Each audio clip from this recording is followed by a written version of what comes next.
Naaalala mo pa ba mga boss, yung pinakauna mong kliyente dati? Or kung baguhan ka pa at mag-uumpisa ka pa sa negosyo, sure ako mga boss na ang pinaka-memorable na kliyente mo, isa doon ay yung pinakauna mong kliyente sa bago mong negosyo. Okay, so yan yung pag-uusapan natin ngayon mga boss. Ayos? So, by the way mga boss, no? I am Roger Selvido. Isa po akong computer and laptop supplier for 6 years.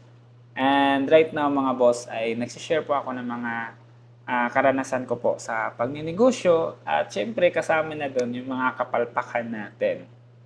Ayun, so ma-share ko lang sa inyo ngayon mga boss no, na dati nung nag-umpisa ako sa computer business namin mga boss, nag-umpisa lang talaga ako sa maliit lang na kapital.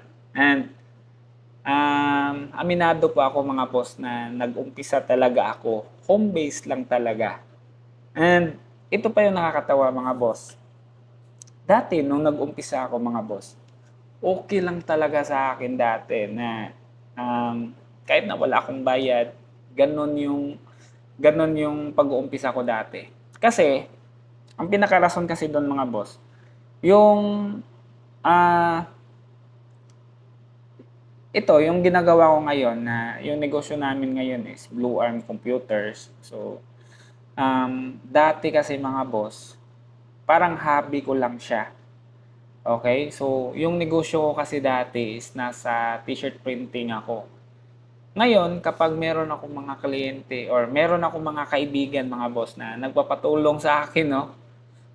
Kung ano yung dapat na i-build nila sa computer nila or kung ano yung dapat nilang bilhin na laptop, eh, tumutulong tayo. Doon ako nag-umpisa. And nakatawa lang kasi dati, meron akong kliyente mga boss na sobrang layo, no? Siguro mga 3 city galing sa from Cebu City. So, medyo malayo 'yon.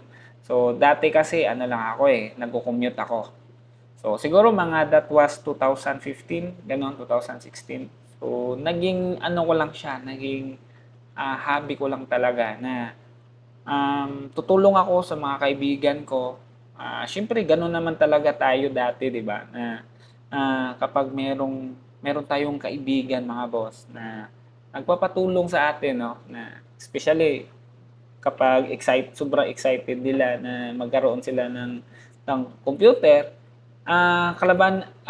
kadalasan po ng mga kaibigan ko dati mga boss, nagbi-build po ng computer para sa online games, 'yan. Una 'yan. Pangalawa is meron akong mga kaibigan na nagfi-freelancing. So, yung nakikita nyo ngayon na pinaka-rampant is yung virtual assistant. Nagaganyan po kami kasi ako dati is I used to be a freelancer din dati. So, meron akong mga kaibigan na ganyan. So, ayun lang, nakakatuwa lang talaga na yung nakahiligan namin dati is ano siya, hindi ko siya namamalayan na doon pala ako papunta. And yun, ang pinaka-problema ko pala talaga dati mga boss is hindi ko alam na yung ginagawa ko dati is yun na pala yung negosyo ko. Kasi dati mga boss, kung maniwala kayo't sa hindi, okay lang sa akin na pakakainin ako ng kaibigan ko ng Jollibee, pakainin ako sa McDo. Minsan nagbibigay sila sa akin ng pang-allowance lang, pero yung nagpapabayad ka, wala talaga, wala yun sa bokabularyo ko. Kasi yung negosyo ko dati, meron nga akong t-shirt printing dati. So, hindi ko siya nakitaan na negosyo ko. So, yun yung problema ko pala. And, ayun, doon ko napagtanto, no? Ngayon napagtanto ko lang na kapag pala yung isang tao is, ano ka lang, kumbaga meron kang bukal sa loob mo or genuine ka na tutulong sa ibang tao, hindi mo na namamalayan mga boss na yung negosyo na mismo yung lalapit sa'yo. Kasi ganun siya nangyari sa akin eh. Meron ako isang kaibigan na siguro mga pang-tatlo na niyang sit-up, 'yun. Una, nagpatulong siya sa akin, tapos pangalawa, yung pinagawa niya is binigay niya sa kapatid niya. Tapos, nagpa-build na naman siya ulit, sorry, nagpa-build naman siya ulit para yun sa isa niya pang kapatid. So, siya yung nagsabi sa akin na, sabi niya, ito ba, sabi niya, ito ba, pwede mo tong gawing negosyo kasi ano ka nito magaling ka dito eh. So, parang pinukaw niya or ginising niya ako na ito pala yung ginagawa ko ngayon is pwede ko siyang pagkakitaan.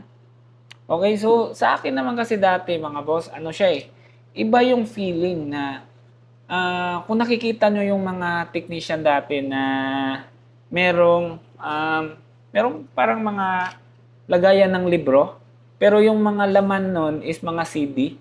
Wala lang akong mapakitang sample dito, pero basta parang ganito siya kalaki. Parang ganito siya kalaki, tapos meron siyang zipper dito na kapag bubuksan mo is maraming DVD, maraming CD yung nakalagay.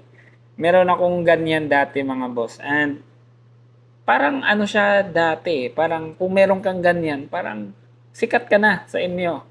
Ganun yung pag-iisip ko dati. Pero yung laman nun, mga installer, laman nun is mga games. Ang pinakasikat dati is yung Dota 1. Tapos nakahiligan namin yung Dota 2, yung paglabas talaga ng Dota 2. Ganon. So, sa akin lang, ang sarap sa feeling na, alam mo yon na parang ipagyayabang mo sa ibang tao na ako nag-set up ng computer niya. Ganon lang.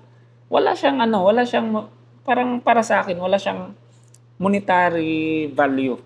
Ganon yung pagkaintindi ko dati. And to my surprise, no, yun na pala yung, kumbaga, yun na pala yung magiging negosyo ko hanggang ngayon. So kaya, kung ikaw ngayon mga boss, sure ako, kung nag-uumpisa ka, sure ako mga boss na yung pinakauna mong customer, hindi mo talaga yan makakalimutan or tatatak talaga yan sa utak mo.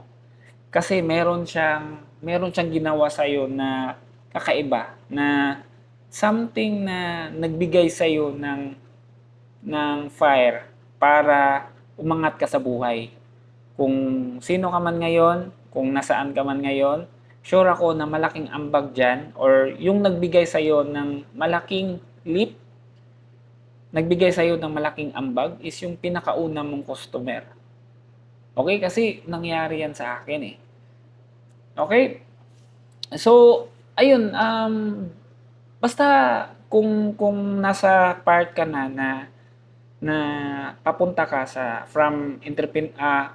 kung papunta ka sa as empleyado tapos papunta ka sa entrepreneurship, alagaan mo talaga yung pinakauna mong customer. So, bakit ko yan sinasabi sa inyo ngayon mga boss? Sinasabi ko to sa inyo ngayon mga boss dahil naniniwala po ako mga boss na yung pinakauna nating customer ay sila yung pinaka superhero sa entrepreneurship journey natin. Sila yung dahilan bakit tayo nandito ngayon. Kasi kung hindi dahil sa kanila mga boss, kung hindi sila naniniwala sa iyo na ito Rog, kaya mo to. Ito Rog, kaya mo tong pagkakitaan. Ito Rog, dapat yung singilan mo ganito. 'Di ba? Kung hindi dahil sa kanila mga boss, wala ako ngayon dito. Kasi sila yung nag-push sa akin yan So, ayun lang. Ang problema kasi dito mga boss, no, na kapag nakapag-umpisa ka na ng negosyo and then hindi mo inalagaan, hindi ka nakinig sa mga pinakauna mong customer, minsan yung lessons talaga ay nandun sa mga pinakauna mong customer. Yun yung isa sa pinaniniwalaan ko. Example mga boss merong mga customer na magsasabi sa'yo, especially kapag nag-uumpisa ka pa, merong mga customer mga boss na sasabihin sa'yo, Dong, ito yung dapat mong gawin next time. Kasi yung intention nila is genuinely na para aangat ka, para mag-i-improve ka. So, sasabihan ka na nila ng tips na, Dong, dapat next time ganito yung trato mo sa mga customer mo ha. Kahit na sobrang pagod ka na, kahit na sobrang um, tawag nito, na irate na yung customer, dapat huwag kang magalit sa kanila.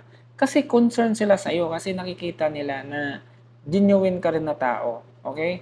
Merong mga tao na or meron ka mga customer na bibigyan ka ng hint or idea kung ano yung gagawin mo next time. So sabihin nila, Dong, dapat next time bigyan mo ng software yung mga customer mo kasi like kagaya ko, kailangan ko ng mga Microsoft Office, mga ganon. So magkakaroon ka ng idea. And ganun siya nangyari sa akin mga boss na hindi naman kasi ako nag-umpisa na kumpleto lahat. Wala nga akong masyadong gamit. Pero ang meron lang ako dati is meron akong mga CD, mga ganon, mga installer. Pero in terms of yung mga gamit talaga pang technician, wala akong ganyan. Sila na lang yung nagsasabi na, Dong, ito yung bilhin mo. Dapat next time, meron kang ibigay na freebie sa mga customer mo. So, yun pala, unti-unti siyang nagsisink in sa akin mga boss na grabe no, yung mga pinakauna ko talagang customer, sila pala yung bumuo sa akin kung sino ako ngayon. Okay? So, yun yung nangyari sa akin mga boss and I hope no, sa'yo boss kung nagsimula ka na ngayon. Basta, ito yung mapapayo ko talaga. Makinig ka sa mga customer mo. Kung ano yung kailangan nila, kung ano yung sinasuggest nila, kung ano yung mga nakita mong problema while serving them, kung ano yung mga nakita mong opportunity while serving your customers, nandyan talaga yung negosyo. Wala po sa mga nakikita mo online, wala sa mga sinasabi ko ngayon. Okay, nandyan sa mga customer mo. Kaya mag-observe ka sa kanila. Okay. So, ayun na mga boss, no? I hope na meron kang natutunan sa topic natin today. And kung meron kang katanungan, meron kang gustong topic na pag-usapan natin, okay? So, I'm open po na pwede kang mag-comment sa baba, okay? So, sure ako na mababasa ko yan and soon, no? Gawa natin yan ng content kung meron akong idea dyan. Ayos! So, ayun na mga boss and always remember mga boss to always work smarter, not just harder. Takits mga boss! Bye-bye!